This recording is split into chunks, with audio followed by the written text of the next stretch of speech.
துணையாய் வருவாய். சிறு சிப்பியிலே வீழ்ந்தால் ஒரு முத்தனவே முழுவாய். வேறினிலே விழுந்தால் நவதானியமாய் விளைவாய். என் கண்விழிக்குள் விழுந்ததனால் கவிதையாக மலர்ந்தாய்.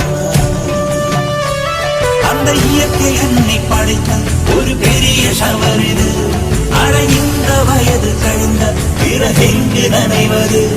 இவள் கண்ணி என்பதை இந்த மழை கண்டறிந்து சொல்லியது. சக்கரவாகமோ மழையை அருந்துமா?